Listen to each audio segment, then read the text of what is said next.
One of the key drivers of our revenue is completion rates for the different assessments that we have.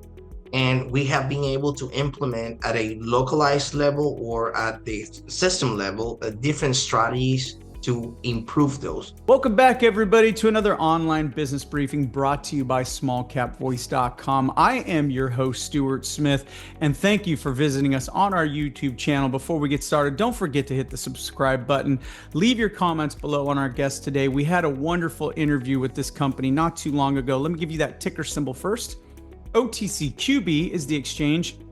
Ticker symbol is USAQ, and the company's name is QHS Lab Incorporated. And we're going to get to talk to another member of their team today. As I mentioned, we spoke to the president and CEO, Troy Grogan, not long ago, and that video is right here on our YouTube page. We really encourage you to take a look at that. But before we go any further, let me go ahead and introduce to you our next guest and bring up this news. Here's the dateline, May 2nd, 2024. Here's the headline: QHS Lab Incorporated enhances leadership team with Dr. Marcos Sanchez-Gonzalez as new VP of Medical and Scientific Affairs. Use that ticker symbol USAQ, that dateline, May 2nd. Pull up the press release. You'll get to learn more about Marcos there. But Marcos, thank you so much for taking the time to speak with us here today at Small Cap Voice. Thank you for having me. Excited and delighted to be here to share what we have to say about QHS Labs innovations. Yeah, it's a great company, and Troy did a wonderful job from that sort of CEO businessman perspective. So we're looking forward to getting your perspective on the scientific side. But before we go there, for those who may not have the time to pull up that press release on your background, let's learn a little bit about you before we get started on the company and what you're doing with them. I have close to 20 years of experience both in academia and industry. I've been working as a physician early in my career, but then switch over as a more scientific academic role, teaching programs in medical schools and medical education, so that I have a very strong background in education. And then throughout the years, I have trained also into drug and device development and working in different business lines in hospitals and small companies or startups, specifically in those arenas of drug and device development. Well, that's going to work out perfectly. I'm just going to read a blurb from that press release because you've got your hands full here. In his new role, Dr. Sanchez-Gonzalez will spearhead the development, the management, and execution of comprehensive education, which you talked about your background in education, communication, and business development strategies aimed at clinicians and providers. Your responsibilities include, and I know you already know this, provide a relationship and supporting the clinical applications of the USAQ cutting edge technologies, products, and services. So rolling now over into your operations with the company, it's been since May that you've come on board. I trust that you probably knew the company pretty well before you came on board. But since May, since you've come on board, what do you see as some of the key objectives that you've been working on? Well, the May basically changing my role was kind of that pivotal moment in my career and in the life of the company. I've been working with QH Labs in inception, basically in the background. I'm being in the backstage, helping the company develop the technologies, evidence base, and then using that educational background as well as that drug and device development background to help the company. So what I did, it's basically I step forward, say, okay, Mr. Grogan, I'm okay with coming now to front stage and start working more hand in hand, more time into the company to make it grow and definitely run the R&D aspects of the company.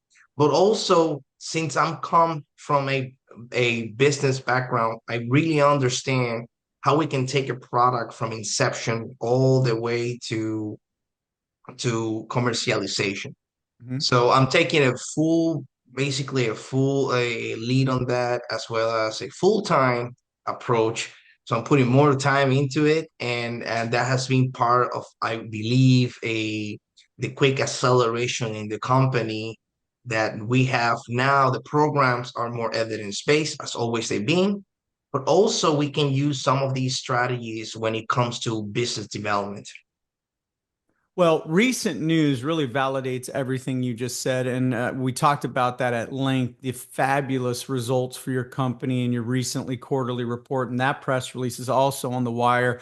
But let me ask you a question since you mentioned a little bit about your business acumen as well. How does real world research that's conducted by QHS Lab contribute to actually improving patient care? And how does it translate then on the business side into measurable benefits such as product innovation, market positioning, and of course, the shareholders want to know about revenue growth? That's a great question. So early in my career as a scientist, we were looking at research questions just for the knowledge. So I have developed this throughout my years. So before we just enter into a research question, what is the unmet need? What the patients need? What is the product?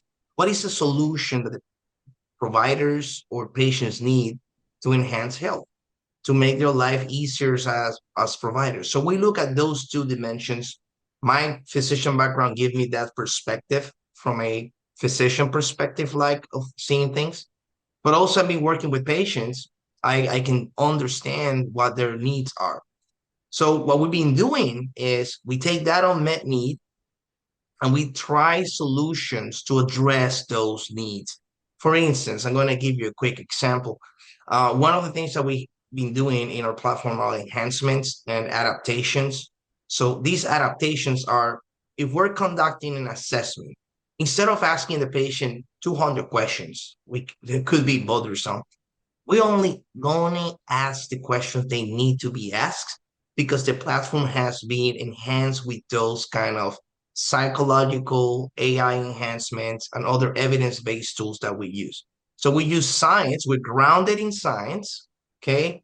But we have a common goal. It's what solutions we can bring to patients, how we can improve outcomes, and definitely how can we make the life of the physicians that are taking care of them easier. And we are using that evidence-based approach in everything we do, from developing a product to even running some of the business operations. We just know, oh, we think this product is going to work.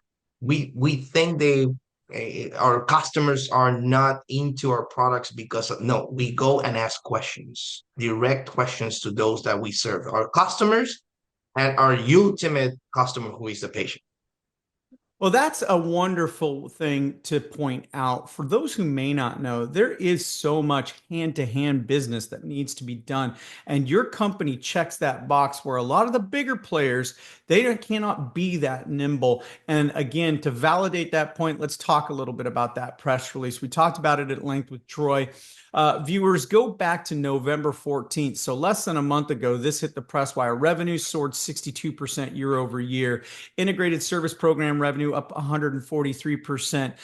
Net income, that's net income. That's money brought to the bottom line of almost $50,000. You strengthened the balance sheet with over 100,000 in debt repayments. So a lot of management 101 going on there, cleaning up the balance sheet, but a lot of business development going on there because we saw the revenue grow. Now that's 2024, or actually that's Q3. So we've still got another quarter to look at. But in terms of the foundation this is building going forward in 2025, what do you see as some of the key areas of growth and possible potential for USAQ moving forward? Think that growth in Q3 reflects what we've been doing for a long time. So we're listening, voice of the customer, basically listen to what our physicians using our systems have to say and our patients. Then we integrate that into the solution and people get satisfied. They get happier, basically. One of the key drivers of our revenue is completion rates for the different assessments that we have. And we have been able to implement at a localized level or at the system level different strategies to improve those based on evidence. For instance, something very, very quick that I can use here was a completion rates. We noticed that completion rates are very high, from 6 to 9. No, none of our patients now are getting assessments past 9, or none of, or most of the assessments are getting are between those hours. It's the hours that you are just sitting back at home, relaxing, and oh, it's time to take care of my health. Let me answer these assessments. So that's one of the strategies, among others, that we use, evidence-based. And I think that has impacted the bottom line and, of course, the revenue stream. So what we're doing for 2025 is we want to continue that trend, fine-tuning those ways that we can improve the programs. The reporting system, it's going to change for the better of it. Now both the patient and the physician are going to have comparative reports when they finish one of the assessments. Meaning, I was at this point last year, look at how I'm doing right now to see if there's an uptrend or a downtrend in terms of health. These are very, very important developments, and we are working day and night basically to make sure we have the best user experience for evidence-based reports available. Outstanding. Well, once again, we are speaking with Dr. Marco Sanchez-Gonzalez. He is not the new, he is the VP of Medical and Scientific Affairs for QHS Labs Incorporated. Well, it's been a wonderful first interview with Troy. I've got to say, it's been just as wonderful to speak with you. Is there any closing thoughts or comments you'd like to leave us with as we close out this interview? No, I think that for the most part, our company values and mission is reflected in everything we do. And then throughout the years, we've been grounded, as I mentioned, in science. And now it's the time that we are enhancing that. We're adding trainees into our scientific team. We have both senior and junior scientists that are under me. So I'm saying me, but it's under me. There's a team of excellent scientists. So there's a lot of PhDs and MDs and consultants working with us to make what we do better. And that I believe this gives us an advantage as a small company because despite being a small company, we have a huge scientific component and personnel to support those activities. As I mentioned, we have both junior trainees and senior scientists, as well as medical advisors that are part of these team, and we're in constant communication, cross collaboration in the different aspects of the business to make it better and of the highest quality. Because the Q lives in our symbol because we are all about highest quality of care, and we provide those tools for our patients and our providers. Well, it's been a wonderful call with you, and I appreciate your time. I look forward to catching up with you because there's even more great news that we didn't even get a chance to touch on today, but it's important foundational news, so I don't want you to miss it. This one's out Dateline November 25th. QHS Labs Incorporated marks major achievement in digital health innovation, research recognition, and revenue growth in 2024. We touched on that growth in 2024, but QHS Labs research and development, advancing mental health innovation. There's another milestone mentioned in there about achievement in the digital method for allergic rhinitis, DMAR study. And then the sales performance is outlined in this press release as well. There's a lot to learn about this company, but the first thing you have to do is take that ticker symbol, add it to your watch list, follow the momentum that this company is picking up. You can just look at the difference in how the stock traded in the month of November to the months preceding that. This is one for your watch list. This is one that's going to be in the small cap voice spotlight for some time here in the near future. We look forward for more great things from you and your entire team, Marcos. Thank you so much for your time today. Thank you for having me. All right, for Dr. Marco Sanchez-Gonzalez, this is Stuart Smith saying thanks so much for tuning in.